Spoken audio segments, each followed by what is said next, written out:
Hi everyone, this is Mike Schuman from Vermont VA Federal Credit Union, and it's Show Me the Money.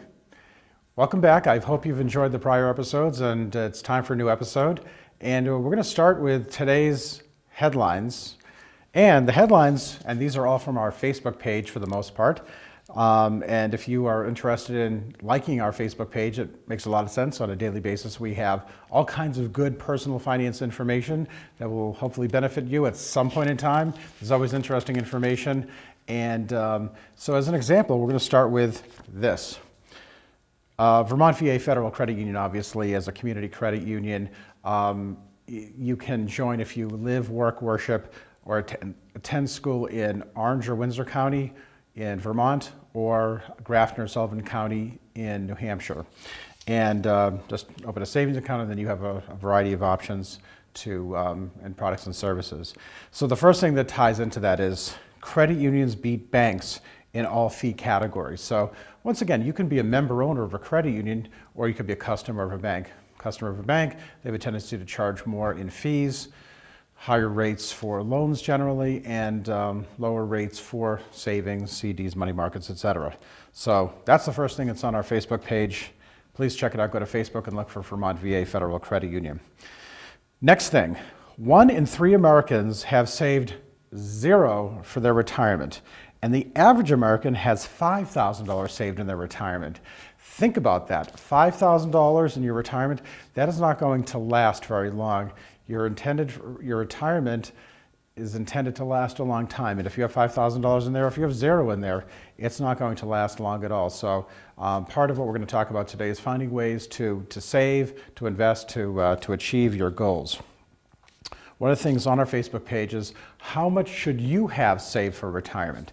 And if you go to our Facebook page, there is some information about that. It may be a little aggressive, but here's the easiest way to try to figure that out. Because generally speaking, when you retire, you want to take out 4% of your assets on an annual basis to supplement whatever your income is going to be. So as an example, if you want $40,000 a year to come out for your income, not including Social Security, the 4% marker, so what you do is you take 4 times 25 would be 100. So if you want $40,000 a year, 40,000 times 25 equals $1 million. So that's really how that works. If you want 20,000, 20,000 times 25, you need to save 500,000. So that is how that works. And but if you go to our Facebook page, it actually will give you more details. One thing that was on our Facebook page recently: financial literacy declines for senior citizens. It's a very unusual circumstance, really, because usually senior citizens, when they went to retirement, they had no debt, no mortgage, nothing. They want to keep their expenses as low as possible. Now we're seeing more senior citizens, when they do retire, they have mortgage debt and they have other debts, and it's not an optimal situation. If you compare back to what I just talked about, if you have $0 money or $5,000 saved for retirement and you still have debt, it's an untenable situation, and you will not get a chance to actually retire if that's what you have going on, as the average American does at this point. Next thing that we talk about: get a copy of your credit report. It's free. Annualcreditreport.com. Not freecreditreport.com, not the pirate guy who's fun and exciting and so on and so forth, but annualcreditreport.com. Freecreditreport.com, no, because that is a private site.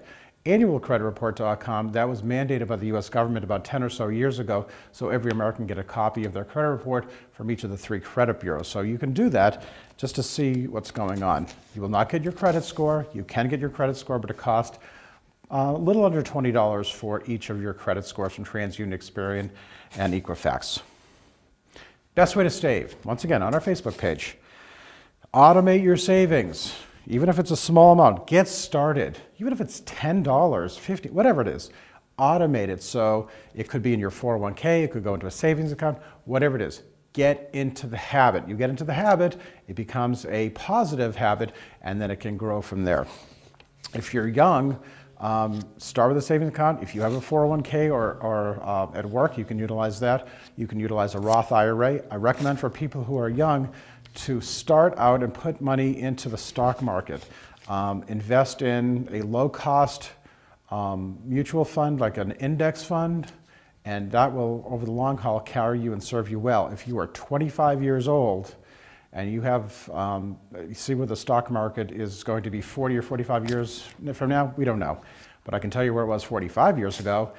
It was about 1,000 on the Dow Jones Industrial Average. The Dow Jones Industrial Average, as of the shooting, is about 17.5. So even with ups and downs, over time it's your friend. Will it be 17.5 times more now than it in 40 years than it is now? I don't know. Will it be higher? Probably. Time is your friend when it comes to stocks. So get into that habit. Save more over time, make it a positive habit. Along those lines, last week, March 9th, was the 7th anniversary of the bull market. Everyone and their mother was scared to death in 2008 when we started the Great Recession. And in 2009, March 9th, that's when we hit the bottom of the bull market. It was a little under 700 at that point on the S&P 500, which is also an index. It's a stock market index. What has happened since that point in time? Once again, the stock market as of this taping is around 2,000. So if you are a contrarian, if you're thinking be fearful when others are greedy and be greedy when people are fearful. People were fearful 7 years ago, and you would have actually more than tripled how much you had. So if you had $1 in at that point, let's say $100 in, it would be worth $300 at this point in time. 3 times in 7 years. That's a pretty good rate of return. I don't expect that going forward over the next couple of years, but over the long haul, it should work out well.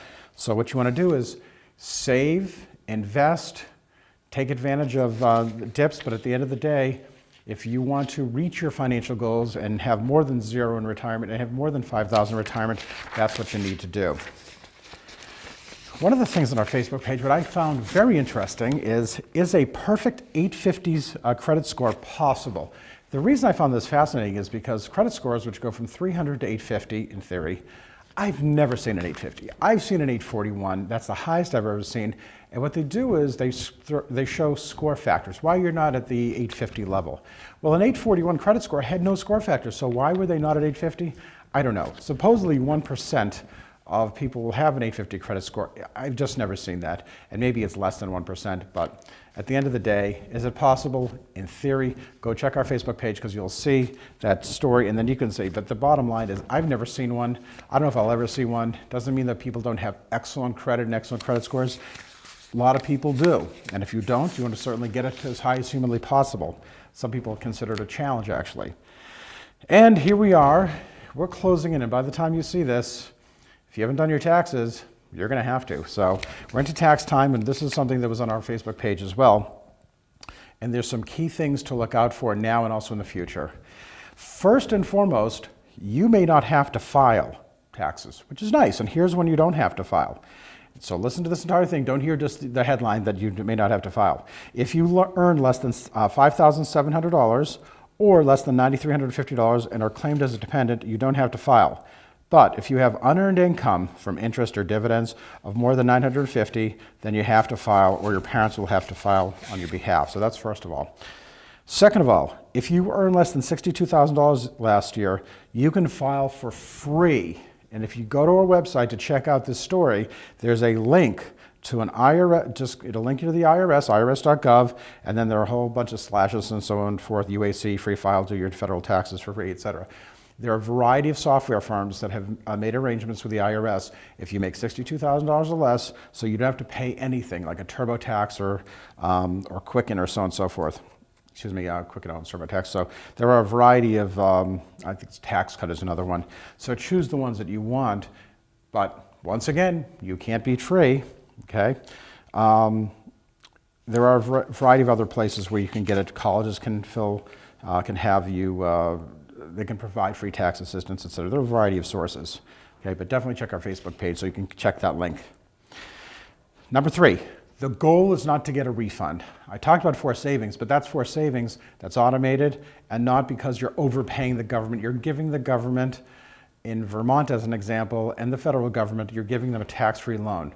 The idea is to be as close to zero as possible so you don't have to write a check, but you also do not get a refund. That's really that's the idea, because it's, you know, some people think it's counterintuitive, but why do you want to give the federal government or the state an interest-free loan? Okay, so these are things that if you are getting too big a refund, then what you should do is you should try to figure out on your W-4 how you can actually save and get a little bit of cash back on a weekly basis. Maybe you can take that cash and put it towards savings as well and automate that. So that's nice, especially if you have a 401k or a 403b at work. Because what will end up happening is if you take that money that was going towards your refund every year and you put it to a 401k and a 403b, not only are you growing that asset, maybe you put it into the stock market, hopefully at a lower price, but you'll save on taxes. So actually the next year you may have to have a lower tax bill, and it gets you into a virtuous cycle, which is very nice. And saving, saving, saving. That's the idea, and getting past the zero or the 5,000 for retirement. Number 4, don't just use the standard deduction. Make sure it's really better than the itemized deduction by trying to itemize first. So if you have a mortgage or something, you may make out with itemized deduction. But the reality is that if you don't have a mortgage, most people, they do take the standard deduction. Don't make it too complicated. Keep it simple. I'm always a big fan of keeping it simple when it comes to personal finance, keeping it simple and flexibility. Those are 2 key things as far as personal finance success. So take a look at the standard deduction. If you're a renter, probably want to do that. If you own a home with a good sized mortgage, you probably want to itemize. 5, take advantage of your education. Student loan payments are often deductible. A lot of people don't know that. How much are your parents claiming? Do you have a deductible 529 college savings account? Look into the Lifetime Learning Credit and the American Opportunity Credit. A lot of things out there. 6, just said it, and I've been saying it all along. Save for retirement. Yes, you should start worrying about it now, even though you're young and hip and are planning to be a billionaire by 60. Well, you know what? Not everyone is Mark Zuckerberg. I'm sorry to obsess on Facebook, but the reality is that sometimes it's better to be lucky than good, or even Bill Gates. Okay, that worked out well for 2 Harvard dropouts. But the reality is, the rest of us, we have to do the hard work of living beneath your means and saving and making it automated. So, some of the most tax-advantaged investings are 401ks, IRAs, so on, okay? And it does reduce your taxes. Plan ahead during the year. Number 7, make copies of receipts and think about tax planning ahead of time. What investments do you want to make? What should you make them? Can you lump a bunch of random expenses into the same year? Can you offset gains with losses? If you want to spend money on help, hire a tax planner at the start of the new year, not at the end. So that's the idea. Do it now for your taxes now, but also getting some advice. Once again, though, if you have very simple taxes, go to that irs.gov. Think about stocks and bonds. The wealthiest people in the world pay lower taxes because they get most of their income from dividends or from capital gains. If taxes stock gains at a lower rate, so you just got to be aware of that. If you take loans against your stock, that's tax-free. And if you eventually leave it to your eventual children, they don't pay tax on any gains on that stock. Keep tax-inefficient assets like taxable bonds, high turnover stock, mutual funds, or real estate in tax-deferred accounts like 401ks and IRAs, and offset tax gains with stock losses. 9, consider lifestyle changes long-term. There are major tax credits for energy saving, hybrid vehicles, good to know. Starting your own business at home will let you deduct lots of starting expenses and provide a lot of tax breaks. Become a homeowner and you'll have a low interest to keep your mortgage for a long time. That's deductible too. As I mentioned, taxes, the interest on mortgage can be deductible, local real estate tax, and a variety of other things. Once again, try to get paid in dividends instead of earned income. It's a goal, okay? It may not happen immediately because the payouts are tax preferred, not deferred, but preferred, so you get a lower rate. Donate to charities and make sure to include the value of donated items like clothing or books.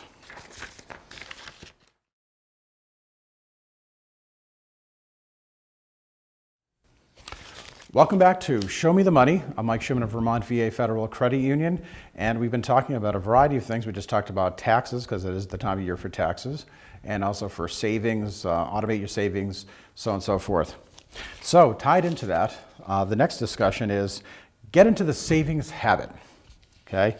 First thing that's going to help you with your savings, you have to get your mindset right first.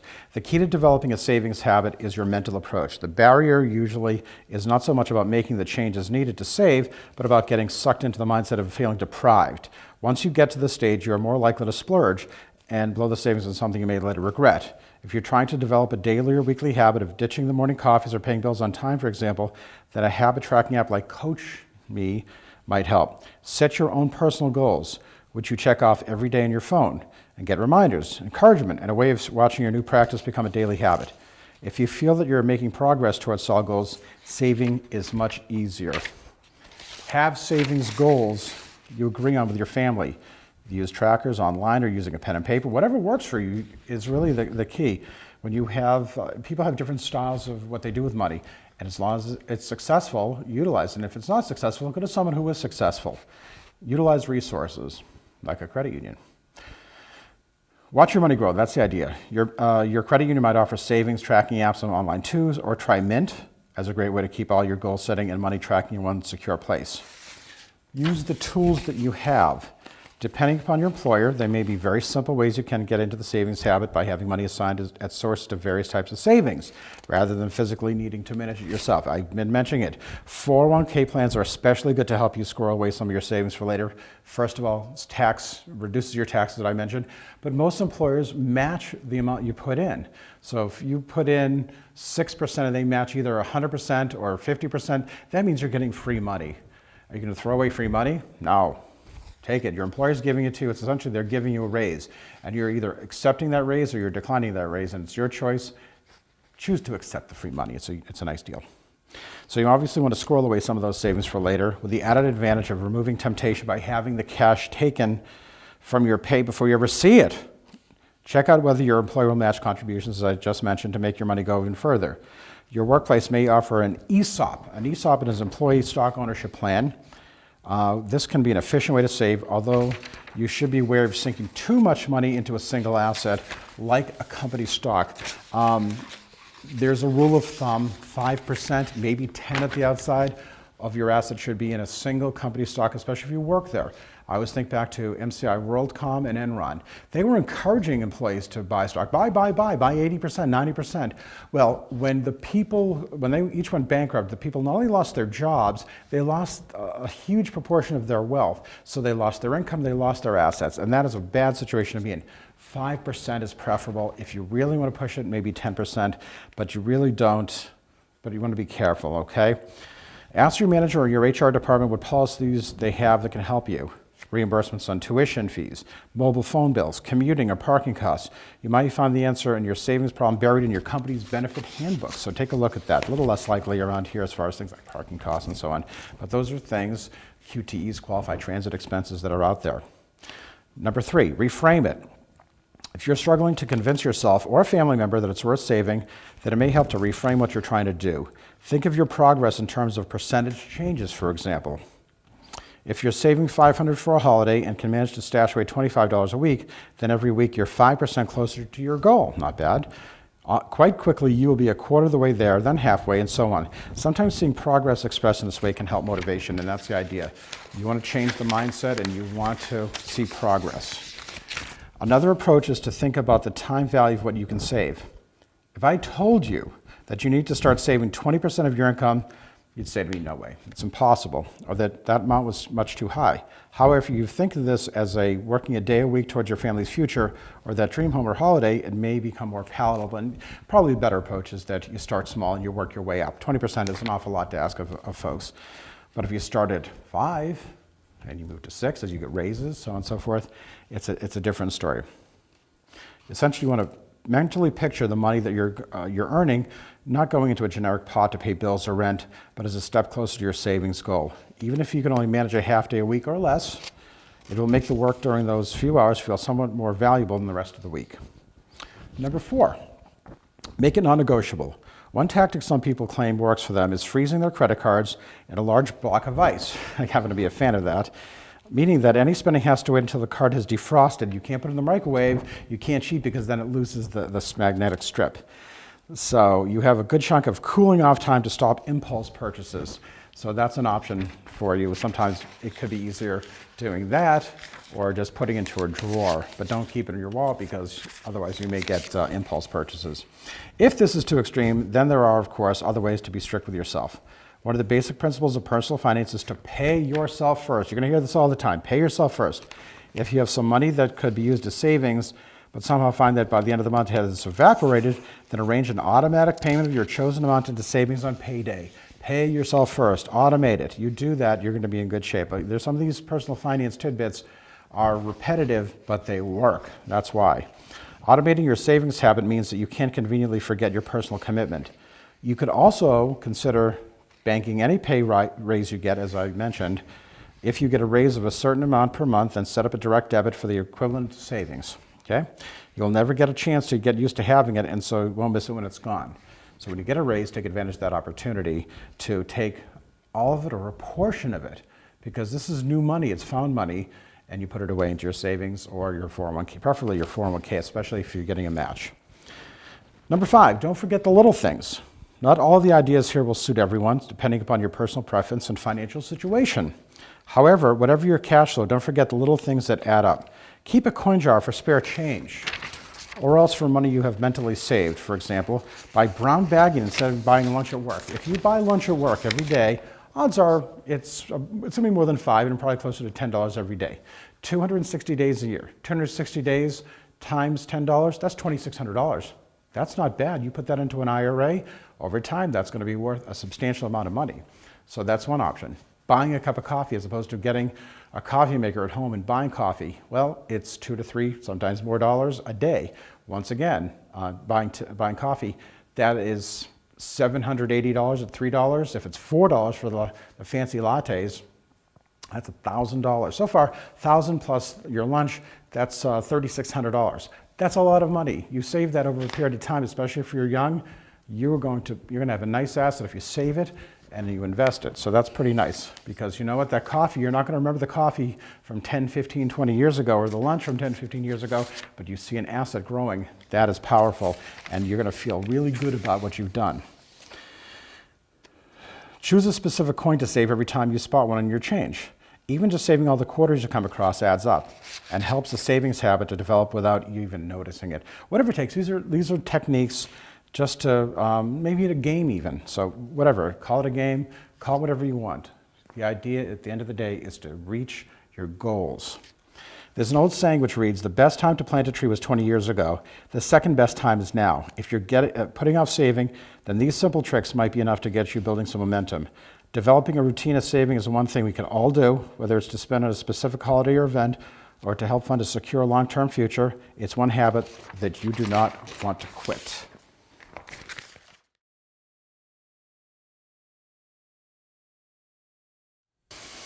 Welcome back. This is Mike Schuman and Show Me the Money. Mike Schuman of Vermont VA Federal Credit Union. And we've been talking about a variety of things, but most notably, we've been talking about saving, living beneath your means, automate your savings so you can reach goals.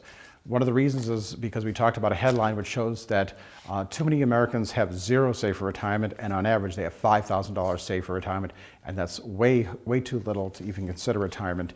You need to put yourself in a situation where you're going to succeed, and that's why we're here. And it's nice and it's free, so you can't beat free. So the next topic is 7 habits of highly frugal people. Frugal people who pay off their debt and achieve financial independence don't succeed by accident. They establish habits that allow them to consistently reach their goals over the long haul. What are the 7 habits that allow some people to excel at being frugal? 1, be proactive. Frugal people are proactive about their money, taking action to monitor and control spending and maximize income. Talked earlier about having a side gig. Talked about that again. Bottom line is that if you have a side gig, it's an additional source of income. Maybe you don't even utilize that money, but also you may have a tax deduction as a self-employed person. You want to spend less, reduce expenses, even if it requires effort and creative thinking. These people who are effective at being frugal, they direct most of the money they save from reduced expenses into savings, and those savings into investments for long-term goals. Because as I said, you take that additional cash, and over the long haul, you're going to benefit. And that's the way it's been for the past 7 years since the bull market has started, and even over the past 35, 40, 45 years, and even beyond that. If you think you even go back to 1929, around the time of the crash, the Dow Jones was about 100. So, although the first thing that comes to mind with frugality is saving money, many frugal people maximize income through, as I mentioned, side income, or by generating passive income. What is passive income? People who go to work every day, working hard. Obviously, that's the bulwark of what we do as Americans.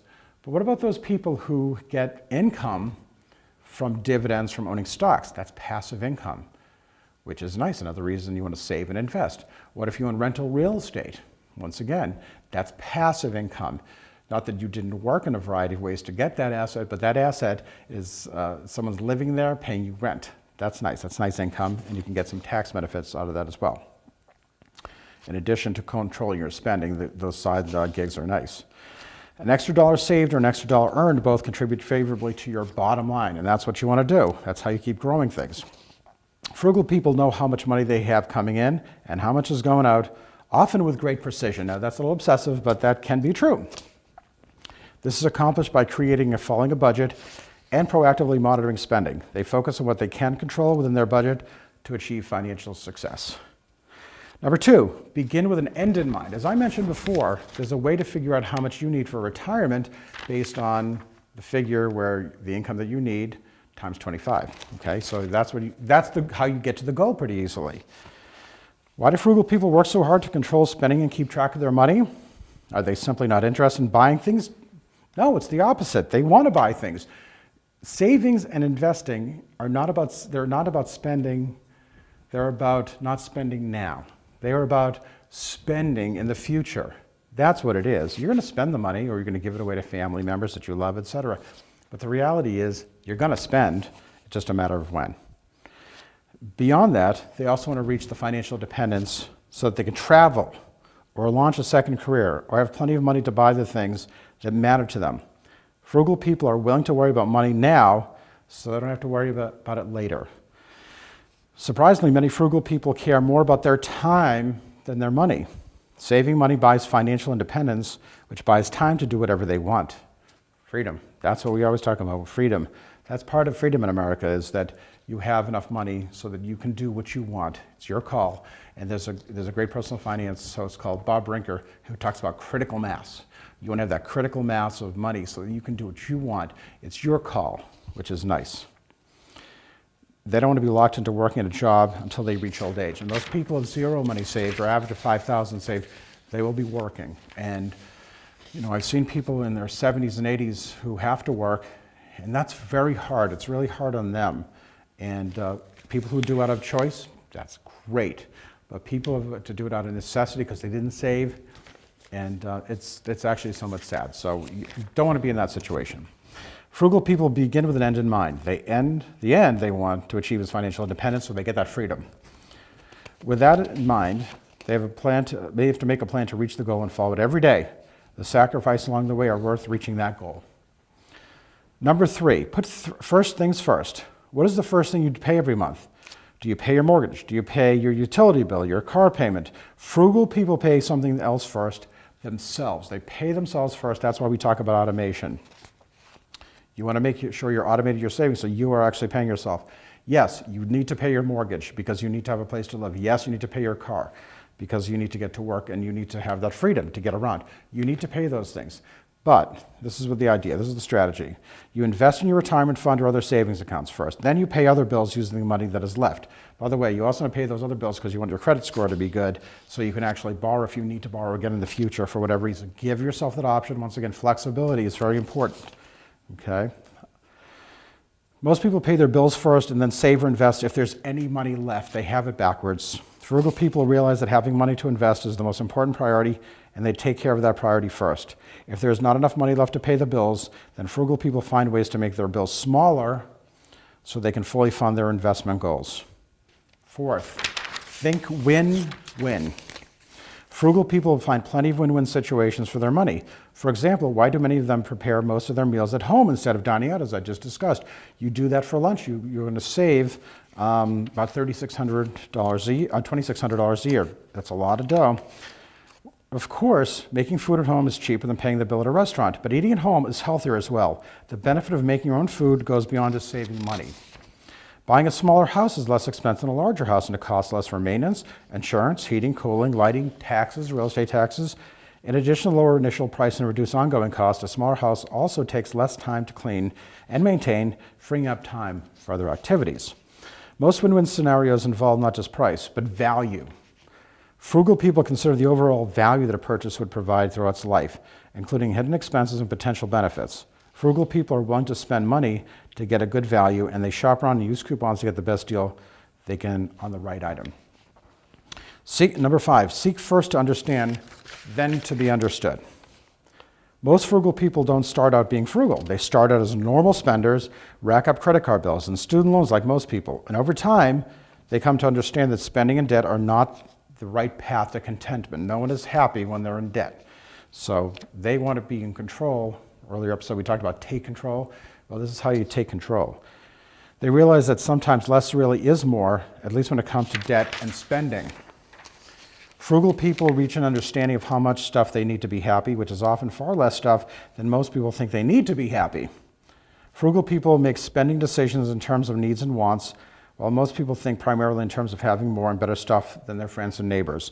As far as being understood, most frugal people don't seem to care much about what normal people think of them. Frugal people understand that spending money to keep up with the next door neighbor or anyone else doesn't make much sense and is certainly not the path to long-term contentment. 6, synergize. Synergy is the concept that sometimes 1 + 1 adds up to more than just 2. How is this possible? If you decide you can't live without cable TV, you can save about $100 a month. Not only do you save the $100 a month this month and every month thereafter, but you have significantly reduced the amount of money you need to retire by foregoing a recurring expense during your retirement years. You could retire years earlier due to the synergy of eliminating a recurring expense. Another example of synergy is reducing clutter. If you minimize the amount of clutter you collect over time, you will require less space to store more stuff. You'll be able to live in a smaller, less expensive house. With less clutter, you'll be able to find and use the items that you do have. Savings of time and money will accumulate over the years, greatly exceeding the small amount of effort it takes to nip clutter in the bud. How many pairs of shoes do you need? How many pairs of shoes can you wear at the same time? Well, you don't need a whole bunch. And how many coats do you need? How many coats can you wear? Once again, you know what? Have 5 or 10 pairs of coats, give away some to charity, get a tax deduction out of it, but don't replace them. You keep what you absolutely need. There's no specific number, so keep those things in mind. This is another example where seemingly insignificant action can allow you to achieve your goals earlier due to synergy. Number 7, sharpen your saw. As you're reading this, you're sharpening your saw, I hope. If you've ever tried to cut something with a dull saw, you know that it takes a lot of work and a long time to get the job done. Keeping your saw sharp is time well spent, so you want to keep thinking about these things. Sharpening your saw means to continue learning, watch our show, read, all these things. That's how I learned. Learning and finding new inspiration to get the most from your money. Frugal people tend to seek out ideas on saving money from blogs, podcasts, books, and by talking with other frugal friends. Reading about the financial success and failures of others can provide inspiration to keep your goals firmly in mind and on track. One book that I always recommend is The Millionaire Next Door. You have no idea that the person driving that Ford F-100 is actually a millionaire or a multimillionaire. They own their business.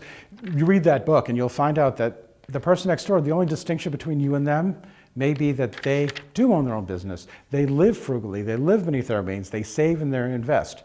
We're not talking about people who are like Mark Zuckerberg or Bill Gates. Those are an extraordinary and unusual circumstance with some hard work, but some luck as well, okay? A lot of luck. I'm talking about doing the hard work of doing things so when you're frugal, live beneath your means, automate your savings, learn how to invest, you're going to be in a situation where you will have critical mass and you're going to have freedom and choices. Some other Facebook topics that you want to check. Like us on Facebook. See these things on a daily basis. We're putting information out there, personal finance topics, so you can learn, and it's interesting, it's educational, it's fun, so we do all kinds of things. So as an example, 40 crazy ways to have fun with money. That's not bad. 75 things that you can get for free. Once again, free, can't beat free. 35 ways to save hundreds on groceries. Are you living the life that you choose? How to budget. How to save $1 million without really trying. So these are some of the topics. So we recommend that you go to the Vermont VA FCU website, Facebook page, excuse me. I can go to the website and it'll link you there. And you can actually just like us, good information, very helpful. And if you want to join, we're right across the street from the VA hospital, and we became a community credit union about 1.5 years ago. So if you live, work, worship, or attend school in Orange or Windsor counties in Vermont, or Grafton or Sullivan counties in New Hampshire, you're eligible to join. I'm Mike Schuman. This has been Show Me the Money, and I thank you very much for your time.